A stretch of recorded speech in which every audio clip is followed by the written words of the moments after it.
I get into these situations, and it's as if it's happening to me or my son, and it becomes very personal. Same time, you have to always, at all times, remain professional and go about things the right way, and we did. And in that case, I am sure, I'm positive that the right result occurred. Hello, and welcome to the Attorney Post, your guide to the inside scoop when it comes to all things legal. And now, here's our host, Justin West. All right. Hello, everybody, and welcome back to the Attorney Post, where we discuss what's going on in various facets of the law with lawyers at the top of their game to help you navigate the ins and outs of various legal fields and jurisdictions. Because, as I always say, if you don't know your rights, you don't have any. Today, I'm very pleased to be joined by Daniel Clancy, who runs the eponymous law firm that bears his name, the Law Office of Daniel Clancy, down in the beautiful nation that is Texas. How are you doing today, Danny? I'm doing great, Justin. How are you? I'm doing good. Well, as always, let's jump over really quickly and take a look at Danny's site. As always, we will have a link in the description below. Danny focuses on a lot of aspects of law, particularly criminal law. We're going to get into a lot of the things that he does deal in. You can visit his website at danielclancylaw.com. Again, link in the description as always below. We'll also have his phone number and everything else. Got a great looking website here. Does lots of different things. You can actually see a lot of the things that he does on here. Again, if it's a crime, he's got experience in it. And in fact, I know he's got a lot of experience on both sides of the of the field, so to speak, and we're going to talk more about that and his experience as we get in here. Before we get started, as always, going to jump over and also read from our sponsors. Our first sponsor today is National ERC. You may have noticed that the world went through a pandemic recently, and many businesses were forced to shut down and reduce their hours, had supply chain interruptions, and ultimately suffered from reduced revenue in 2020 and 2021. What you may not know is that Congress recently passed $400 billion in stimulus for small businesses called the CARES Act. This is not a loan like PPP or the Paycheck Protection Program that needed to be paid back. This is essentially free money for your business that can be spent in whatever way you think makes the most sense. Right now, nationalerc.org is helping small businesses get the maximum amount of money that they can, and you can get a calculator to see how much you can get back for your employees, up to $26,000 per employee. See how much you can get back. Visit nationalerc.org. The average small business they work with gets over $200,000 back to reinvest in their business that never needs to be repaid. The calculator is free, and there's never a fee unless they secure funding for you. However, I do know that right now, nationally speaking, there's a big debate about the budget and everything else, and they're looking at resending some of this money. So again, now is the absolute best time to get in there and get that money if you haven't gotten already. Visit nationalerc.org. Our second sponsor today is Groove Funnels. If you love spending thousands of dollars to build a website and hundreds of dollars to host a simple platform that lets you maybe sell things to your clients or your customers, then by all means, keep doing whatever it is you're doing. But if you're like me, you hate that stuff. And that's why I personally recommend Groove Pages, the all-new, all-in-one website funnel sales platform from internet marketing legend Mike Filsaime. Visit theattorneypost.com/groove to sign up completely for free, no credit card needed, and build an entire website at no cost. They have a huge list of apps, and it's basically a Swiss Army knife of a platform. It can do webinars, it can do sales funnels, it can do websites and blogs and affiliate program and everything else. Basically anything you can imagine can be done at theattorneypost.com/groove. Sign up today for free and get started. theattorneypost.com/groove. All righty. Well, I am again joined with Danny, and Danny, thank you very much for meeting with me today. Sure, those were two great pitches. I think I'm sold on both. Great job. Well, thank you very much. I'll let the sponsors know that, and I'll get a pat on the back from them. I appreciate that. Well, Danny hails from Texas. He embarked on his legal journey in 1992. I don't want to tell you how old I was then, but I was 12. I understand. He got started in 92 as a prosecutor in the esteemed Dallas County District Attorney's Office. With a remarkable track record of successfully trying numerous criminal cases ranging from DWIs to capital murder, he earned a reputation as an exceptional trial attorney known for his confident command in the courtroom. In 98, Mr. Clancy was elected judge of County Criminal Court Number 1, later being appointed to preside over Criminal District Court Number 6 by the governor of Texas in 2005. Drawing on his extensive experience, Danny, along with his father and his brother, founded the North Texas Law Office, LLC. Today, Mr. Clancy continues his legal journey, maintaining a private practice within the Clancy Law Group, where he represents individuals and businesses facing criminal charges in state and federal courts. Notably, he's also recently established the Clancy Law Group, focusing on assisting individuals and businesses venturing into the medical marijuana marketplace. With his extensive expertise and membership in various professional associations, including the State Bar of Texas, obviously, Texas Criminal Defense Attorneys, Lawyers Association, Mr. Clancy brings a wealth of knowledge to our conversation. So I'm really excited to dive into this today with Danny. And my first question, as always, is I know that was a mouthful, but what did I miss? Well, Justin, first of all, I want to know how many cups of coffee you've had today. I don't know. Just one. Just one. Well, that's impressive. You've got quite a bit of energy, and I really do appreciate the opportunity to be on with you today and be a part of this. It's exciting. It really is exciting. What did you miss? You hit a few of the highlights. I'd like to think that my 30 years in the business, it might take a little bit longer to really let people know who I am and what I'm all about. But the website, danielclancylaw.com, is something that I'm proud of. And it's interesting building a website. It's a lot like in the old days, putting together a resume. And once you've been around for a little while, you can, if you've done it right, which I think I have, you can sometimes even impress yourself and surprise yourself with all that you've been able to accomplish. But it truly has been a great, wonderful privilege to do what I do and to do what I've done and been a part of for the last 30 years. As you mentioned, I did start my career in the Dallas County District Attorney's Office, and I spent approximately 5 years in the DA's office, and tried everything that you could possibly try. Everything, like you said, from misdemeanor DWIs all the way to capital murder. I spent time in the organized crime section, where I spent a lot of time trying drug cases. And really, when you get the opportunity and the privilege to represent any jurisdiction as a prosecutor, the courtroom becomes your office. And that's where you are every day. And it's learning how to appear appropriately before the court. It's learning how to maneuver the back hallways of the courthouse, which oftentimes is very important. And oftentimes it comes down to getting the opportunity to represent victims of crime. And it's a powerful position. It's one that I look back on and have a lot of fondness for my time in the DA's office. I felt like after 5 years, I had tried the cases that I needed to try. I had gained the experience that I needed to gain to venture out and into private practice. And you mentioned my father, Kevin Clancy. He's really the one responsible for this whole thing. The man was passed away a few years ago, but was just an absolute, he was the best of the best, and not just in terms of his skills in the courtroom, but it was his integrity, his ethics. He did it the right way. And I grew up watching him, and he is someone who I, to this day, pattern my practice after, as well as my brother, Tim, who I office with. But private practice was the calling. I married a woman who I met in law school. She is a municipal court judge here in Dallas. And we began our family and it was time to venture out, which is what I did in 1997.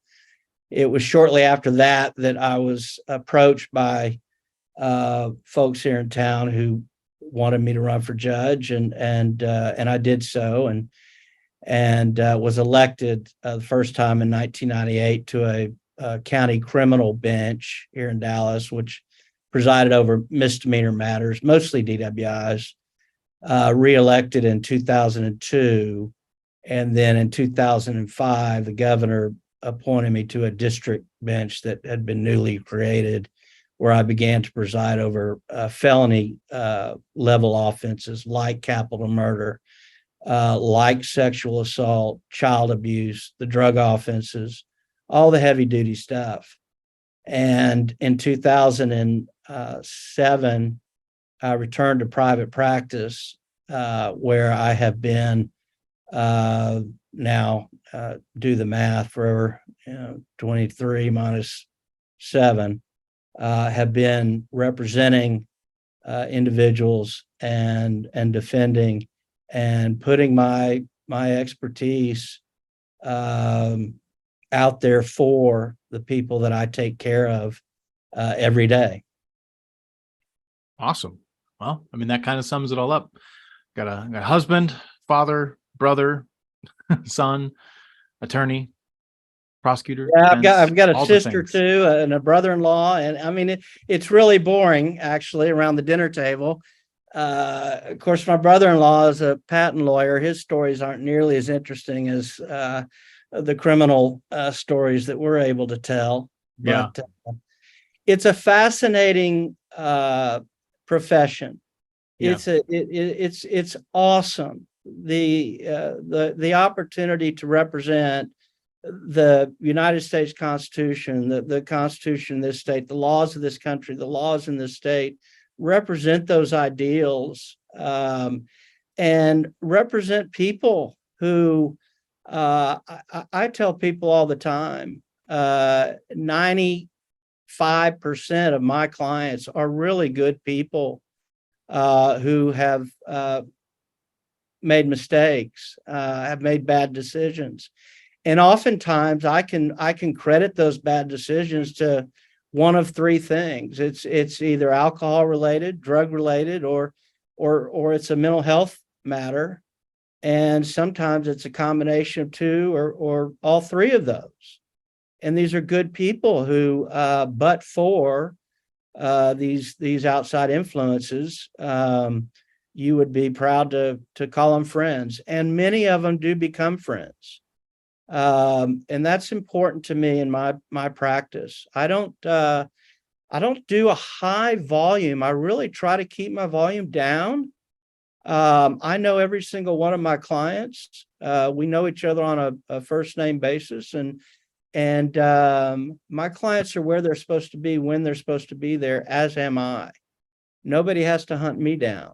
If they need to talk to me, they reach me almost immediately, unless I'm, in trial or something of the sort. But communication is very, very important to me, and I think every single one of my clients would tell you that that I communicate very well with them.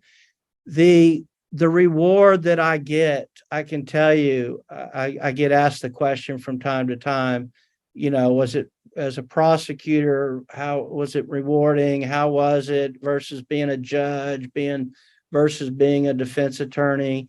The judge opportunity was incredible.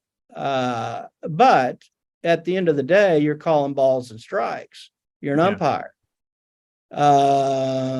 You get to a point, or at least I did, where I missed being in the fray, so to speak. I missed competing.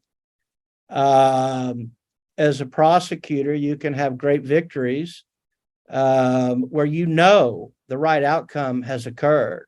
Where a really bad person, I'm talking about a really bad person, I'm not talking about, a DWI, where the right outcome occurred. And that's rewarding from a prosecutor standpoint. The same reward I feel on this side of the bar, when I defend somebody and I represent somebody and I know and get to know that person, and at the end of the day, we get the right result. A not guilty, case dismissed. Sometimes it's probation, where at first glance, you were never going to get probation, Yeah. but we ended up getting it. I mean, there are all sorts of victories, and the rewards are equal on both sides. Gotcha. So let me ask you this, Danny. What got you into law? Were you the type of kid that just always knew this was you were following in dad's footsteps or whatever? Or did you kind of try something else first and stumble into it? What led you down this path? And then what led you into criminal law in particular? Yeah, that's a great question. I think I changed my major 3 or 4 times. Journalism was going to be my gig, and but it was this pesky little thing called deadlines that really got in the way of my journalism career. I needed more freedom to allow the creativity to flow, and then I'll get it to you when I get it to you. That didn't last very long. Eventually, I ended up studying political science, and which helped me also later in my career when I did get into local politics. But I minored in criminal justice and was really tuned in to the minor, I would say, more so than my major. And like I said, because I had a father who was in criminal law, it was second nature, really.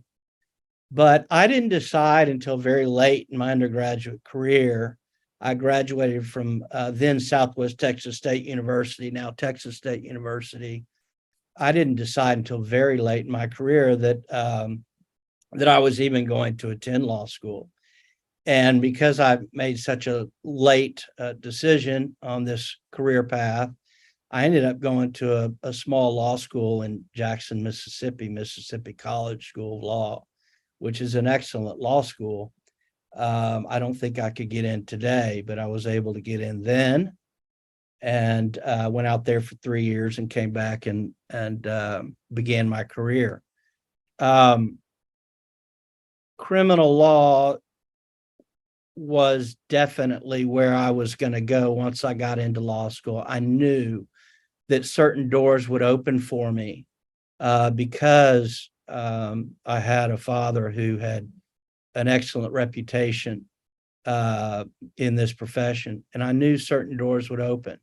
And the first door that opened was the district attorney's office.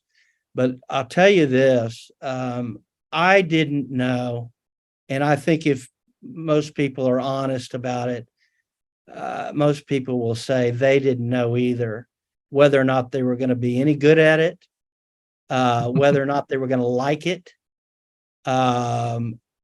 You can have doors open for you, but once you walk through that door, if you don't perform, then you're not going to last very long. And I feel, by the grace of God, or whatever this gift, however it came to me, I felt very, very comfortable from the beginning. And I had a real knack for it, and communicating and persuasion, advocating.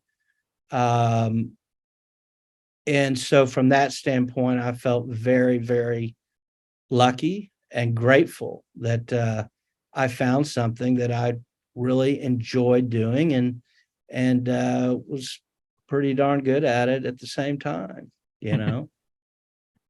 That's awesome. No, I mean, that makes sense. Some people knew when they were little kids that's what they want to do. Some people stumble into it, and some people, once they get into it, they just know this is where they're meant to be. So that's awesome.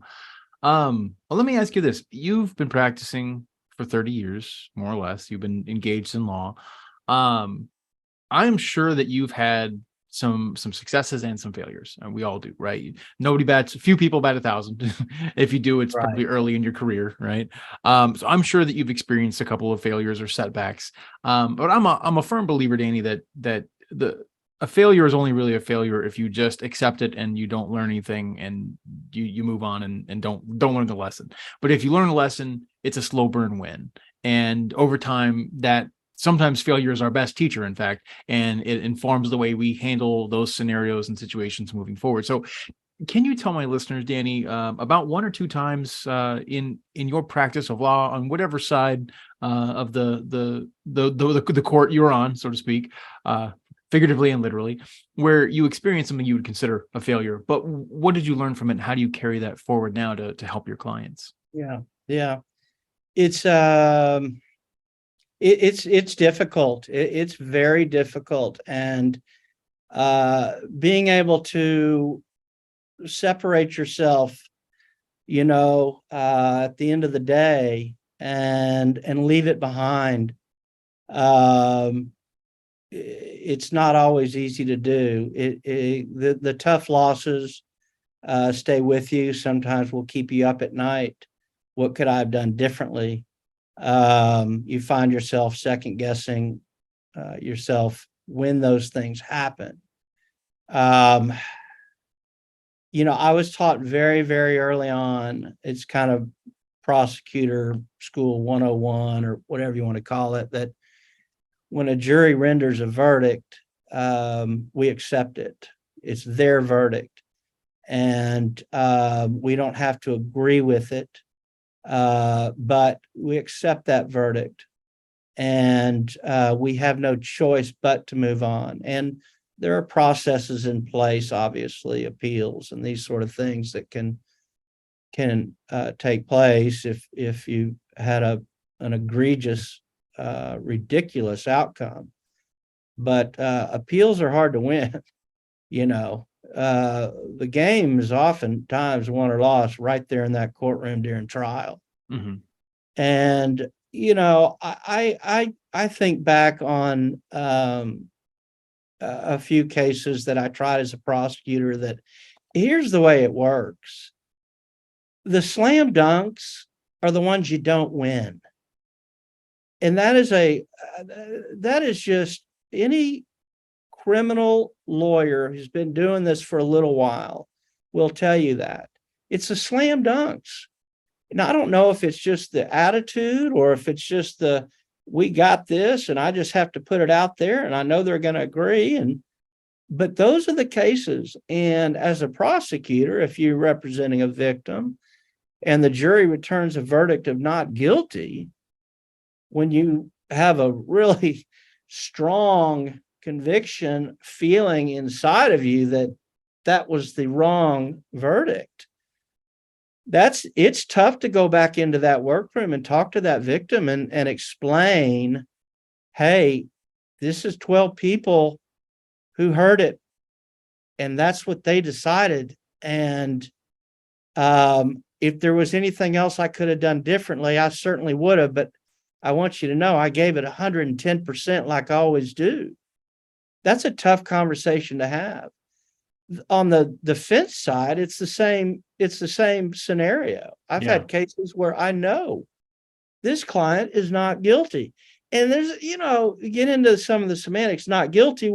It's not guilty if the government can't come forward with enough evidence to convince you beyond a reasonable doubt. And I've had a few cases where there's reasonable doubt up and down the board. And the jury doesn't see it that way, and they return a verdict guilty. It's the same conversation. It's two ends of the perspective of the spectrum. I will say this: it seems to hurt a lot worse on the defense side, because the consequences can be severe. On the prosecution side, if you lose a case, that's tough, but nobody's going to the penitentiary. If Yeah. you lose a case on this side, there's a chance someone's going to get locked up for, in some cases, a long period of time. So failures, you deal with them, you do learn from them, you try to keep it all in perspective. Successes, it's the old, it's the, we hear this, we know this as adults, we know this. You can't get too high and you can't get too low. And as soon as you start getting real high, as soon as you start getting real low, you're out of kilter. You're not working properly. You're not thinking properly. Mhm. You have to keep everything in perspective and enjoy the success when it comes, and learn from the failures when they appear. But time, I know it's cliche and I'm not big on them, but doesn't wait for anybody.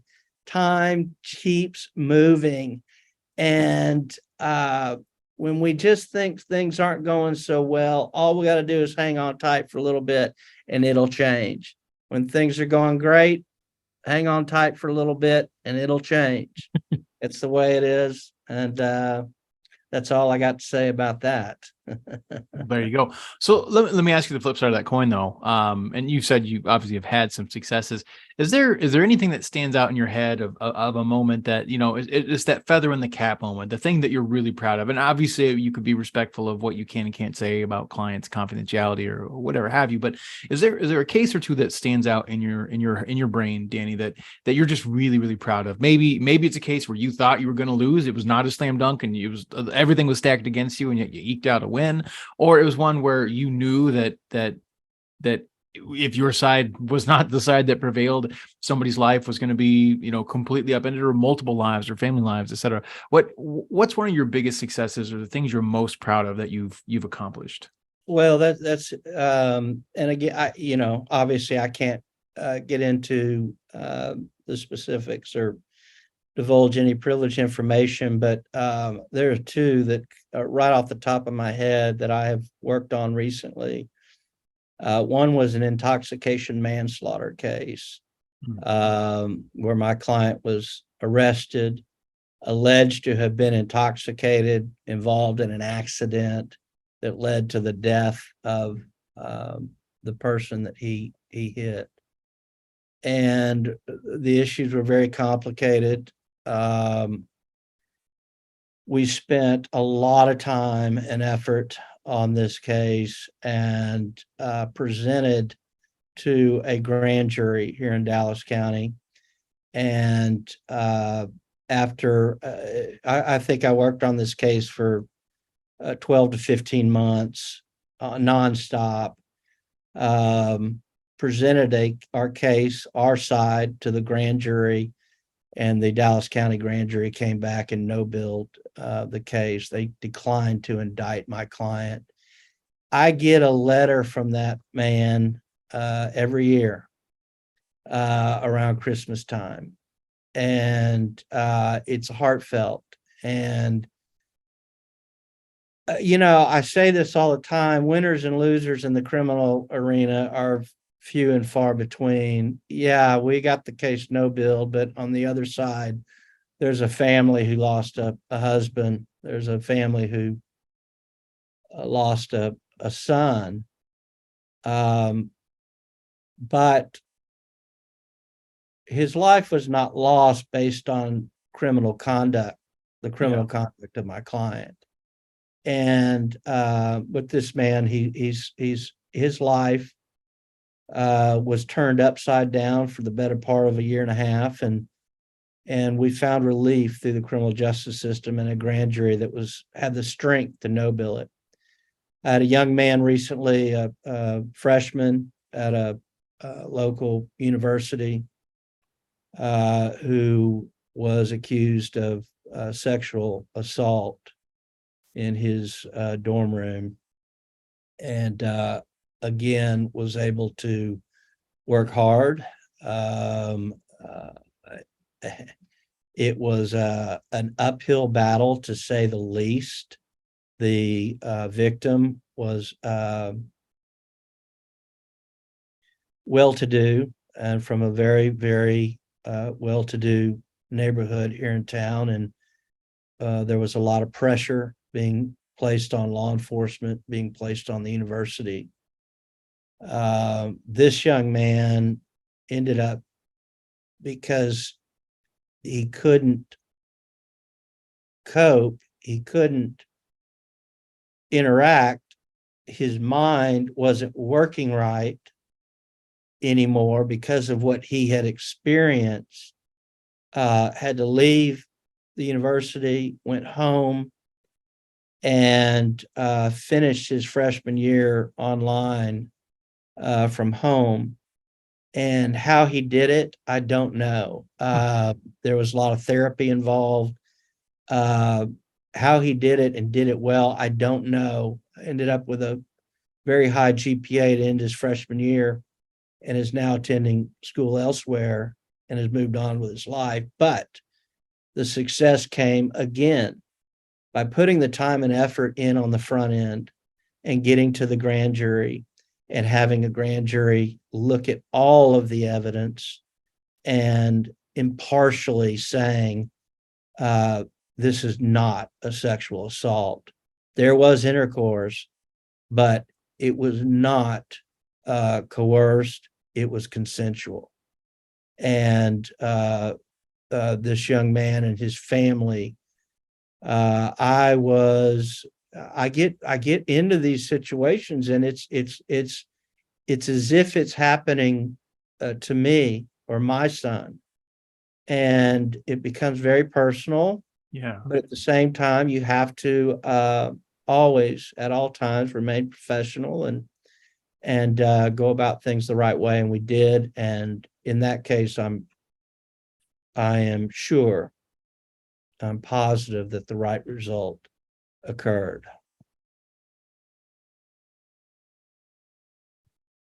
That's pretty intense to be able to always, I would imagine, oftentimes you side with your client, obviously, and you just feel like they're a member of the family, like you're defending someone that you know, and it must be really, really hard when Not when those- always. Okay, fair enough. Let me backtrack a little bit. I said 95% of my clients I really like.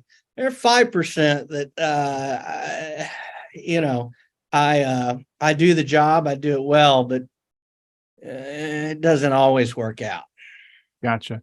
Let me ask you about that 5% for a minute, Sure. or at least tangentially. You had mentioned earlier, when you were a prosecutor, you knew that you knew they were guilty, and you'd go after them, and every so often they would get away. And obviously, there's something to be said for a judicial system that favors the innocent going free rather than the guilty being incarcerated. I think that's the system we have. Hence, you're always presumed innocent. And I think criminal law definitely is it's a stopgap that protects the constitutional rights of everybody. And so sometimes you do have to defend what are otherwise indefensible. Have you ever been in a situation where you've had to defend someone that you knew was guilty? And does that ever leave you unsettled? Or when you're defending someone in that position, are you trying to get them entirely off, even though they're guilty? Or are you trying to simply minimize harm or minimize punishment? Like, what goes through your mind in those situations? Well, sometimes it is about mitigation. Sometimes you can start a trial knowing what the outcome is going to be, and your whole setup is designed to get to punishment where you can mitigate, and that's going to be the case. There are a couple of cases that come to mind where I had clients who said, I'm not guilty and I'm not pleading to anything. And one was a capital murder case, and the other was a sexual assault of a child case, and which are the toughest cases you'll ever handle. Those are tough cases because they involve children, right? Yeah. But this capital murder case that I tried, we went up against, and I say I take the lead, but sometimes you have to have enough humility to know that this is not a task for one person. Yeah. I need to have co-counsel. I need to have someone help me with this. I need to have an investigator. You have to put a team together if it's the right case. And I butted heads with this man for a long, long time during leading up to this trial. I didn't like him. I don't think he liked me much. He liked one of the guys that I brought on, and so I had my co-counsel work with him more so than I did. But he was guilty, and the jury found him guilty, and he is going to spend the rest of his life in prison. He's never going to get out. What do you do in that situation? You try it, and you test the evidence, and you present any evidence that you do have. You've got a job to do. You have to do it. And if both sides are doing their job, the prosecutor has a job to do too. Yeah. I said that it's a slam dunks are the ones you lose. If you just say, oh, I'm going to throw this up against the wall, and all of a sudden Clancy walks in and he tries the case the way a case is going to be tried, you get a not guilty, you got real problems. The prosecutor I went up against, I have a lot of respect for her, and she's a fabulous lawyer, and she tried the hell out of that case, as did we. And that's the way the system works. If both sides are doing what they're supposed to do, and they're doing it to the best of their ability, 99.9% of the time you get the right result. And I didn't lose much sleep over that one, because I knew I did everything I could. And let me tell you about that just for a second. I get that case was covered on Dateline, I think. And I always know when the episode airs, because I'll get a bunch of phone calls. People would just, there's a lot of hate out there, a lot of hate. How could you represent him? And this is what he did to this girl. And I try to explain to people, I don't engage those random phone calls because it's a waste of time. But I try to tell people, look, it's only by me doing my job as well as I can and making sure that no stone is left unturned that we can assure or be assured that that verdict is going to stand for the rest of this man's life. If I show up and I kick my heels up and I don't try hard because I know he's guilty and I don't like him, well, on anytime someone gets a life sentence, all they've got to do is appeal after appeal after appeal. And if I do it the right way and I protect the record, there is no appeal. And the man that I represent in this case got what he deserved. And like I said, he'll be there until he takes his last breath.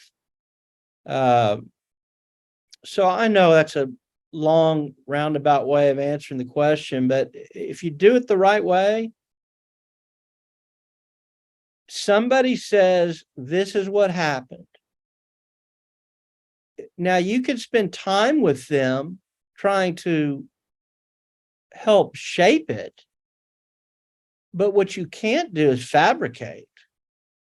You can't go in there and make up a defense or fabricate a defense. You can say to a client, well, I'll tell you right now, I don't think anyone's going to buy that. And if they stick to it, then you don't have a choice. I'm not guilty, and this is the way it went down. And that's not easy to do because, look, we're competitors on both sides. We're all competitors in this field, and we don't like to be embarrassed, and we don't like to lose. And sometimes our clients put us in situations that are somewhat embarrassing, and sometimes we are forced to accept a result that where we come in second. Mm-hmm. Gotcha. Wow. Well, let me ask you this, kind of tangentially related to that, having been a former prosecutor, now criminal defense. What kind of insights have you gained about the criminal defense system itself, the criminal justice system, and how it impacts individuals, how it impacts families, in positive ways and negative ways? Yeah, it's especially in a large jurisdiction like this, it it can be very dissatisfying to those that find themselves in it as litigants, whether it's a victim or a defendant.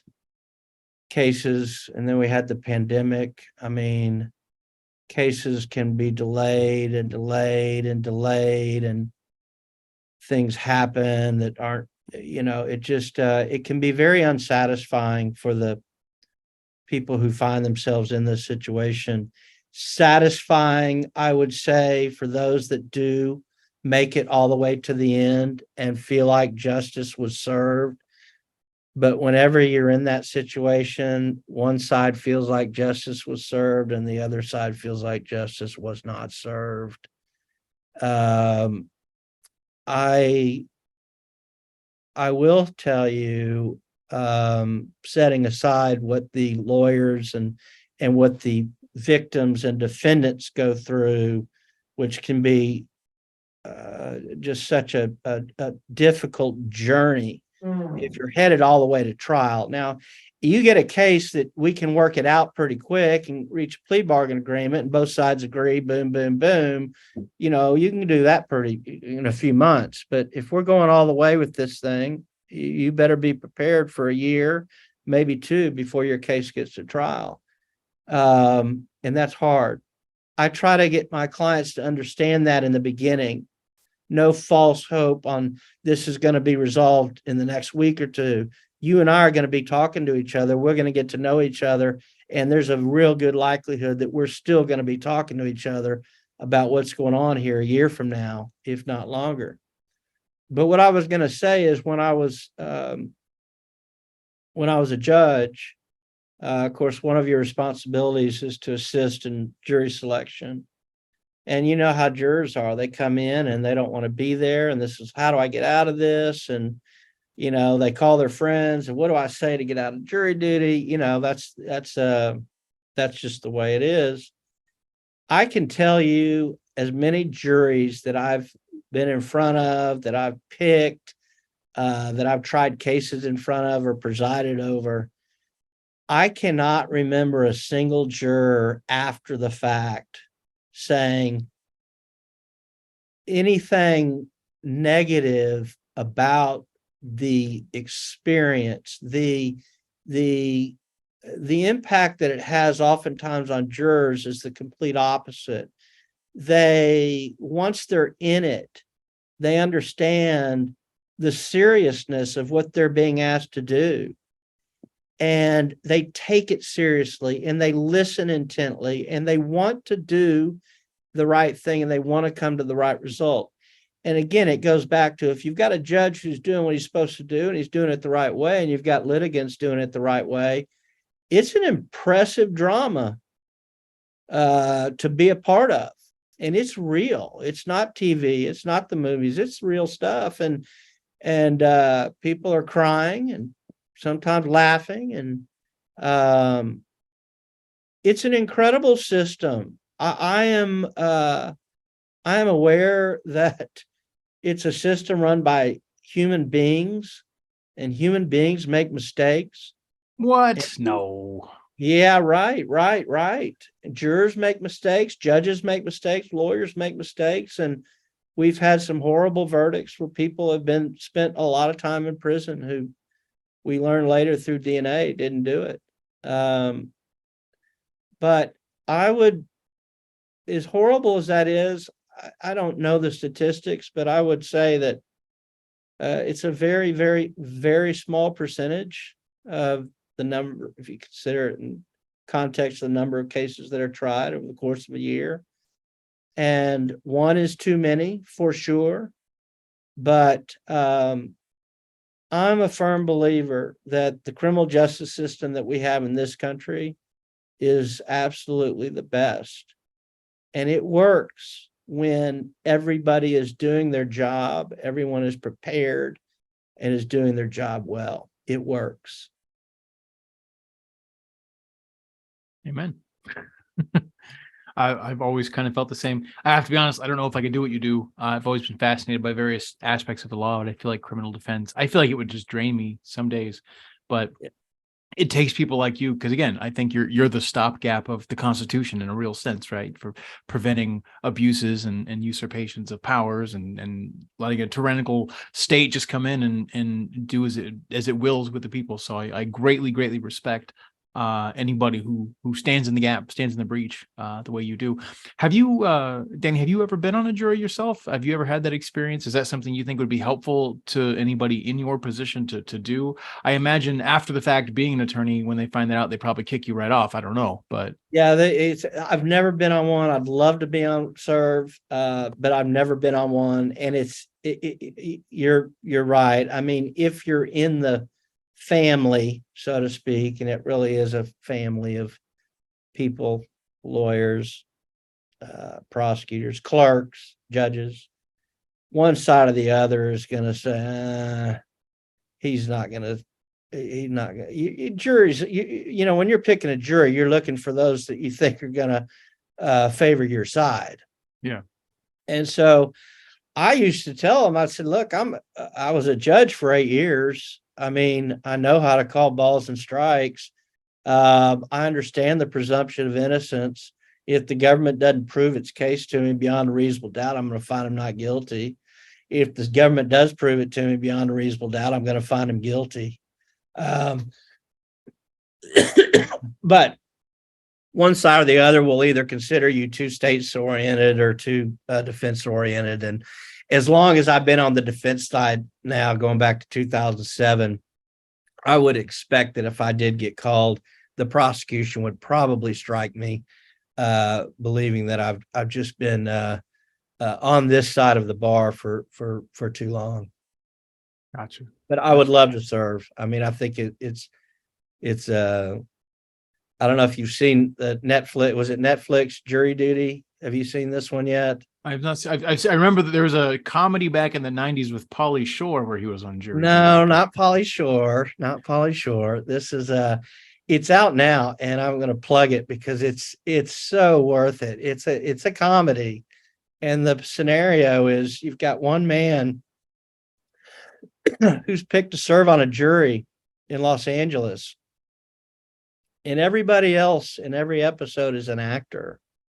He's the only one that doesn't realize that this trial that he's been picked to serve on is all being run by a judge who's an actor. There it is. Jurors who are actors, bailiffs who are actors. And it is hilarious. But let me tell you a couple things about it. It was very true to form. The things that I was seeing these juries do and say and how they're behaving, and the bailiff and the judge, it was spot on. And this poor guy had no idea. And as it turned out, they edited it well for him. He looked very, very good. And he may be the nicest man in the history of mankind because he weathered a few different storms in this jury duty. It was a lot of fun to watch. That's fascinating. Don't currently have Netflix, but I might have to get it and throw it in my queue. So free plug and Netflix. If you're out there and you want to throw us some money for the free plug, you're welcome to do that. I'll split it with Danny, when we get that sweet Netflix money coming in here. So. There you go. Well, let's shift topics just a little bit. I noticed you also do some things with medical marijuana or the business side of marijuana a little bit, maybe. How is that, right? How do you serve the needs of people and businesses that are in that medical marijuana industry? How do you what kind of legal considerations do you have to make? What kind of obstacles do you run into, do your clients face? And how do you navigate the tension point between federal law and state law? Is that difficult, or is it the type of thing where the federal law is just they bow out because let the state do the state thing? What's that like? Yeah, it's a mess. It really is a mess. And Um, Texas is Texas is still a red state. Governor's a Republican, lieutenant governor's a Republican, attorney general's a Republican. I mean, everybody at the state level, they're all Republicans.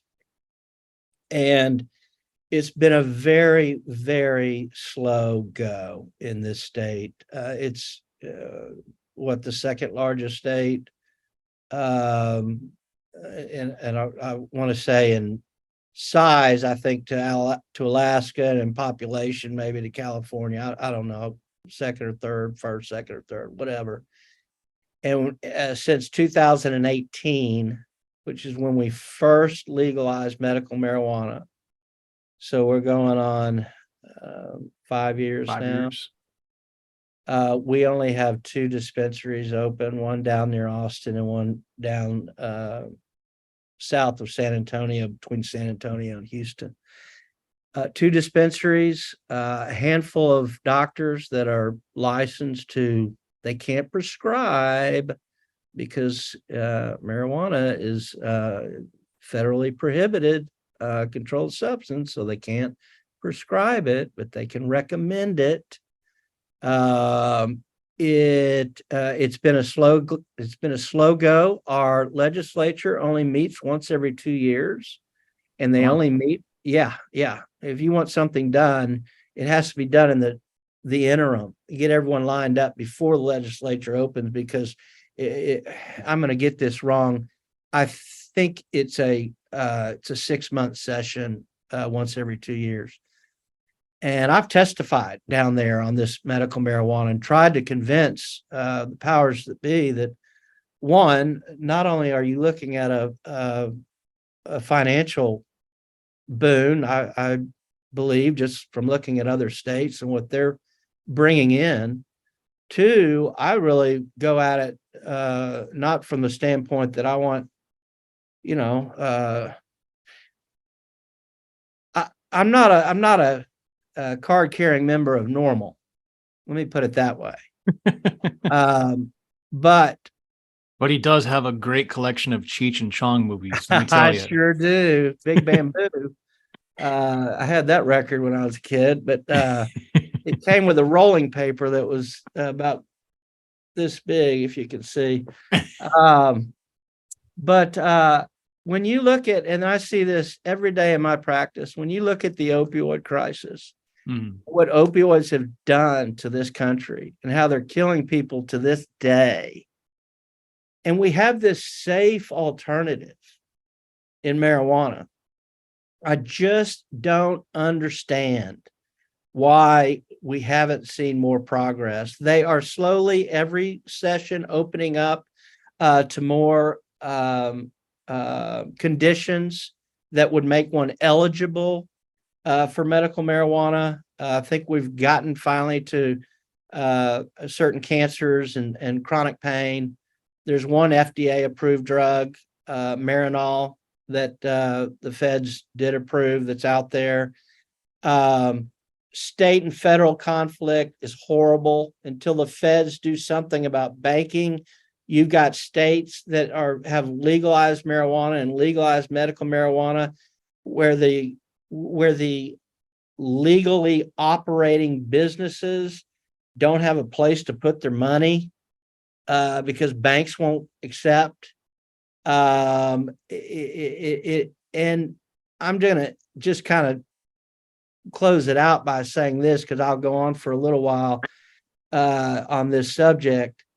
The hypocrisy really is upsetting to me. The hypocrisy when we talk about the sale of booze, and we talk about gambling, these types of, I guess we call them moral issues that affect people every day. The hypocrisy that exists there.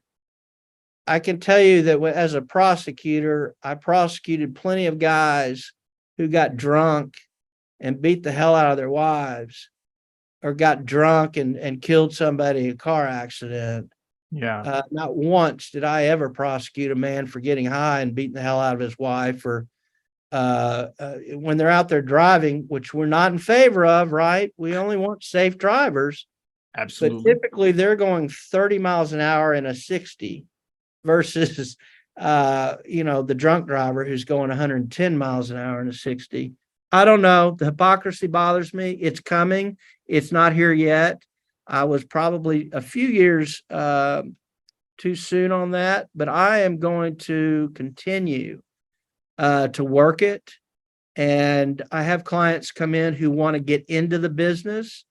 And unfortunately, I have to tell them that the Department of Public Safety, they're accepting applications now, but they are only going to issue one or two more licenses. And the application process is exorbitantly expensive. I'm talking hundreds of thousands of dollars have to be in your pocket, ready to go, just to apply. Hmm. So I'm targeting 2027, maybe 2029 as a possible date where we start to see it open up a little bit more. And then also, I think by then the feds will have answered some of these questions regarding banking, and also removing it from the Schedule I class of controlled substances. Gotcha. I wonder if there's room for people moving into the crypto space, even, if you need a way to make your payments, and that's a very interesting space and whatnot. That actually kind of prompts me to a side question.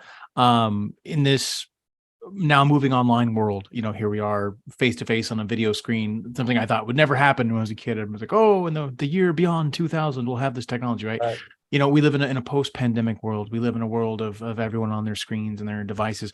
And obviously changing laws and changing rules and everything else. What do you think, Danny, are some of the emerging trends in criminal law that you see that individuals or businesses should be aware of? What are some of the things that have really shifted in the arena, so to speak, that maybe five years ago weren't a big deal?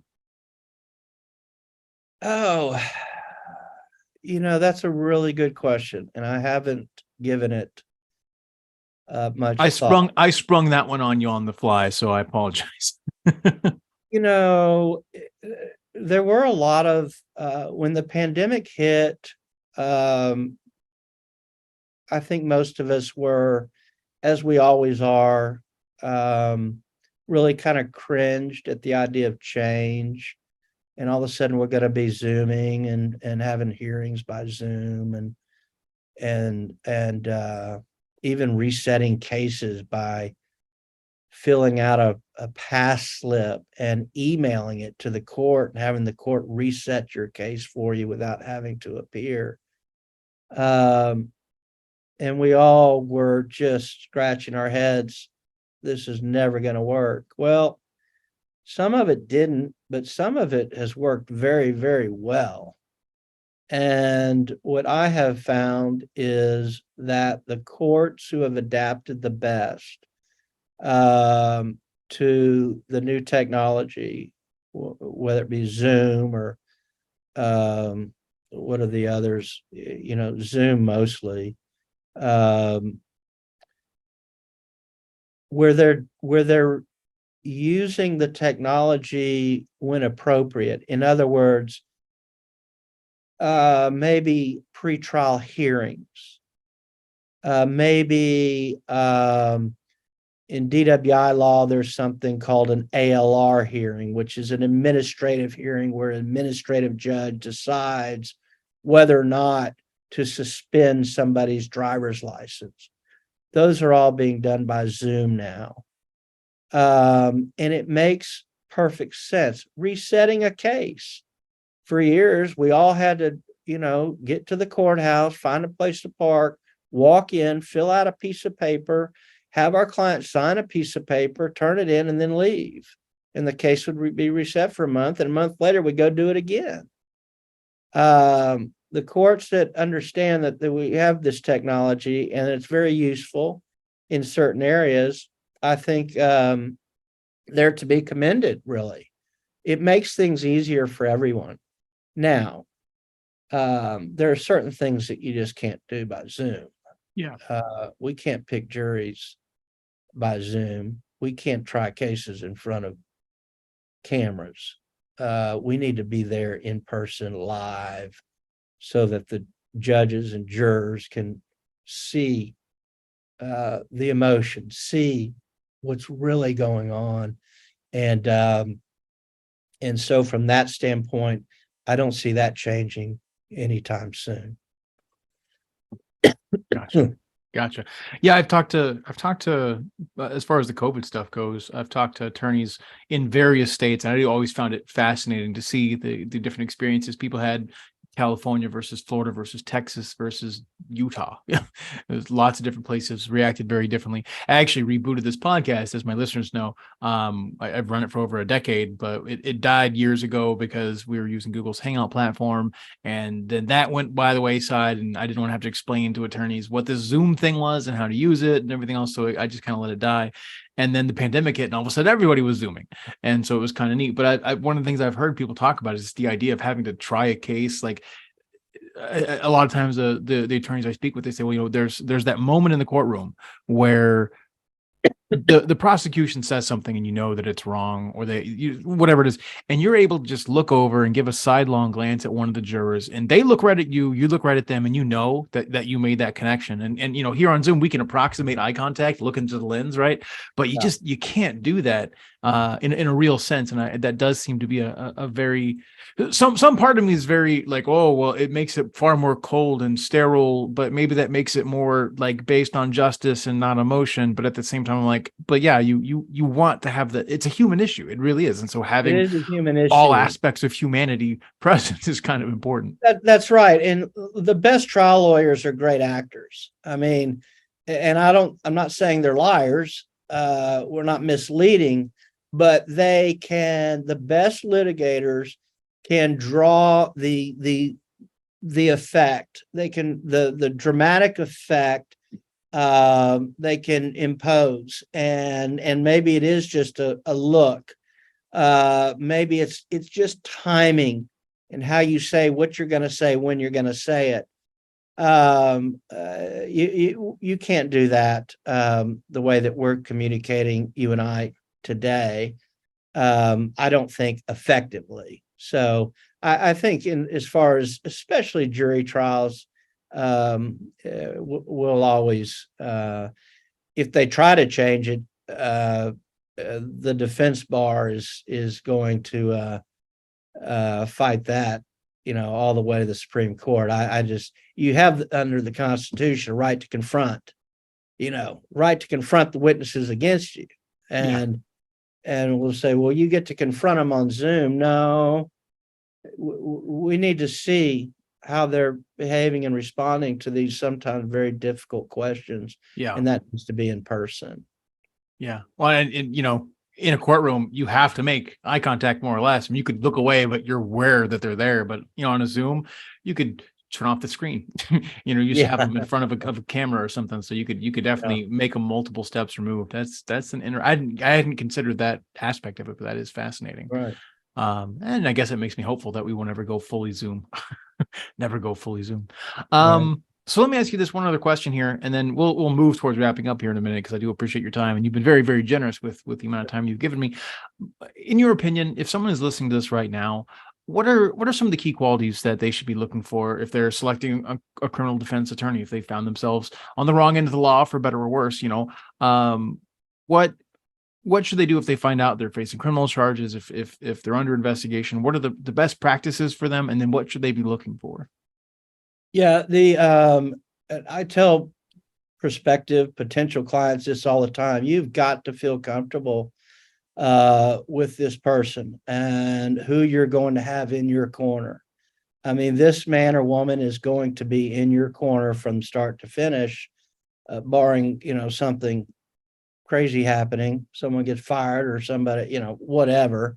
That doesn't happen very often. Once you engage This is your guy or your gal, and you have to be comfortable with them. And we're talking about the Zoom meeting. I Zoom is fine, but I know that if I'm going to make a very important decision in my life, I want to sit down with that person and I want to look them in the eye and I want to hear what they have to say. And I want to walk away feeling either comfortable that this man or woman not only can do the job, but will do it well and will take good care of me, or I need to keep looking. Because it is one of the most important decisions you're going to make in your lifetime. Criminal cases, win or lose, your life changes. And you better be sure that you've got the right person advocating for you. So, it's important to meet with them in person. I would like to have all of my consultations in person. I don't charge for a consultation.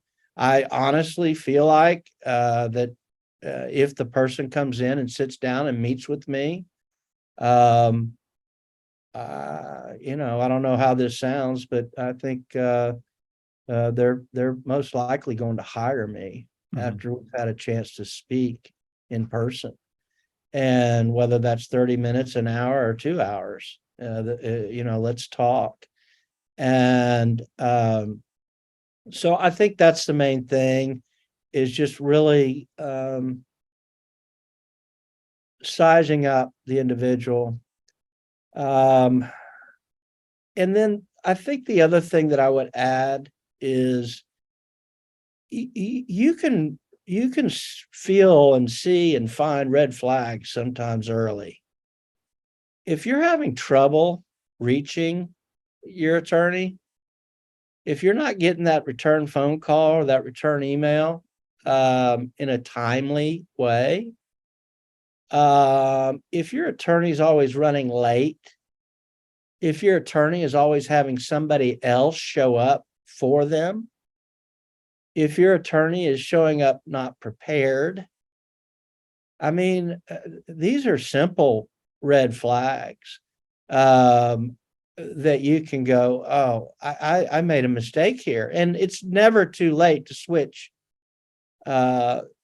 lawyers. I say that. If your case is set for trial tomorrow, you're not going to have that luxury. But if you get into a situation and it's not working for you, then you better get out of that situation before it's too late and find somebody who you can trust.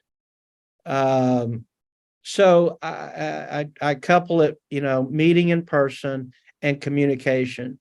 And I tell every single one of my clients, they get my card, they have my cell number.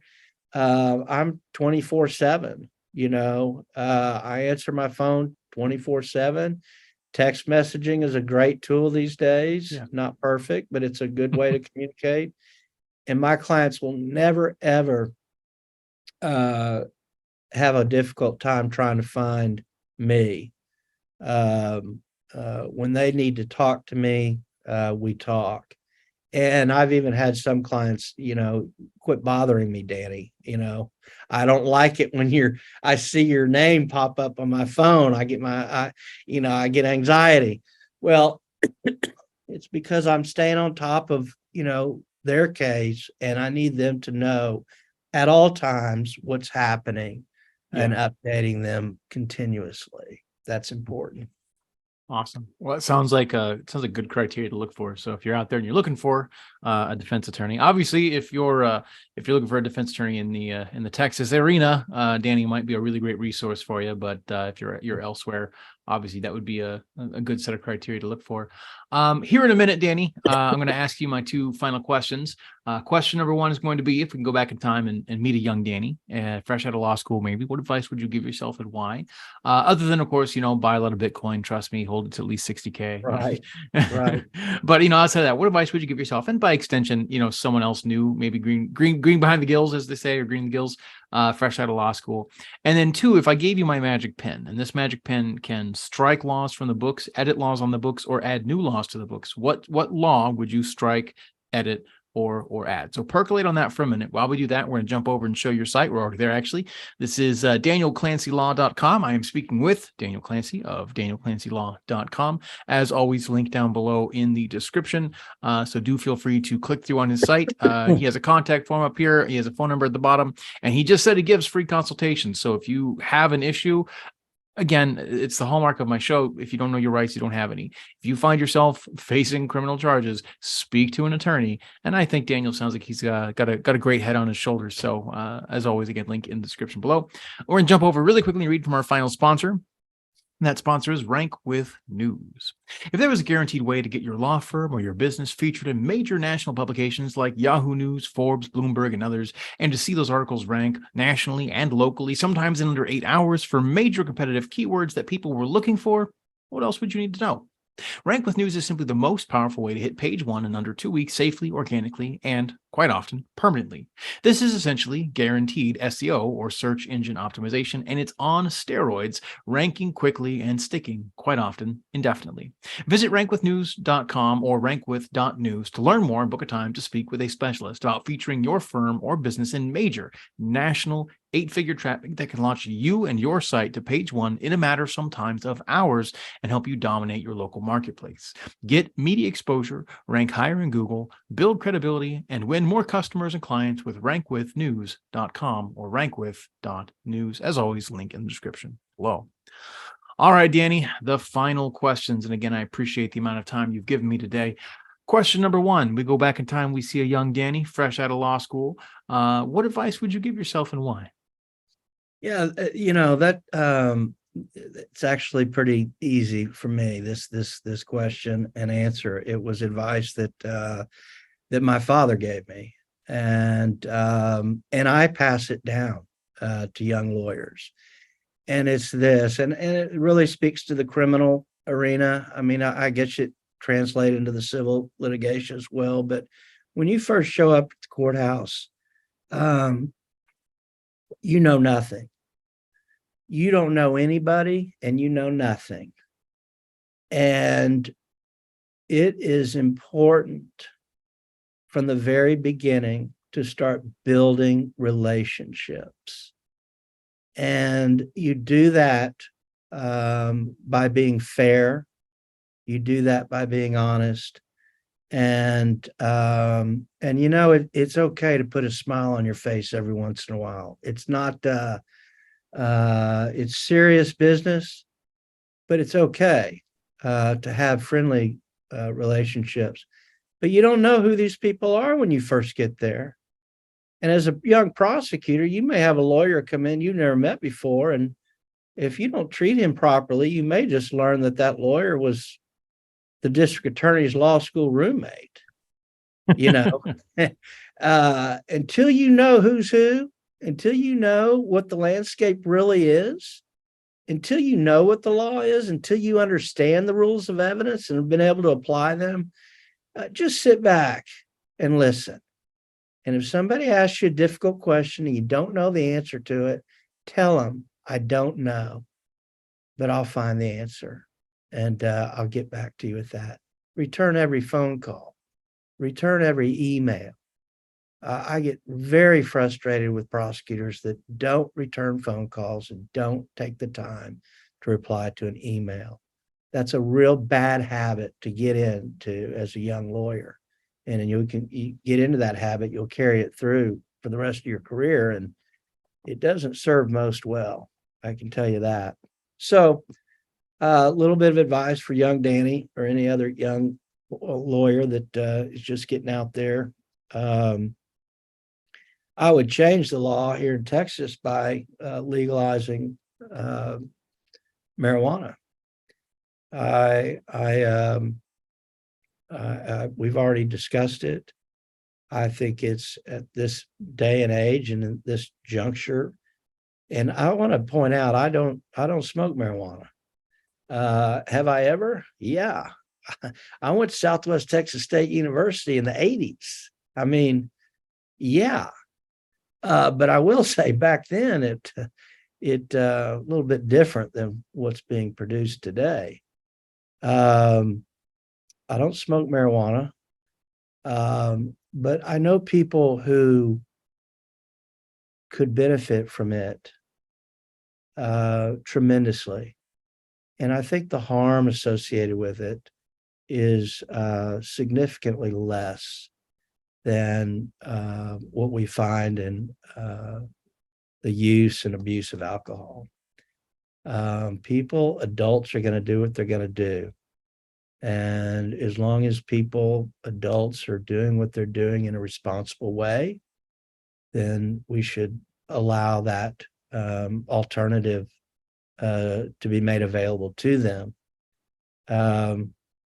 If you're not using it in a responsible way, like alcohol, if you're getting high, you're driving around and you get in an accident, you're going to be held accountable. But if I could change a law, it would be to legalize marijuana in Texas. I was actually wondering if it was going to be that one or just mandating that the legislator meets more frequently. Well, that would help, right? My God. Oh, sorry, you already used the pen. Sorry, you can't use it again. So That's right. the genie gives you one wish. You got to be careful. Okay. Right? Well, when's the next podcast? I'll put that on my list. There you go. Well, Danny, again, thank you very much for taking time to meet with me and talk to my listeners. I always like to give my guests the final word. Is there any final thoughts or parting words of wisdom you'd like to leave our listeners with? I will just tell you, I've really enjoyed being on with you. I'm proud of what I've accomplished in the last 30 years.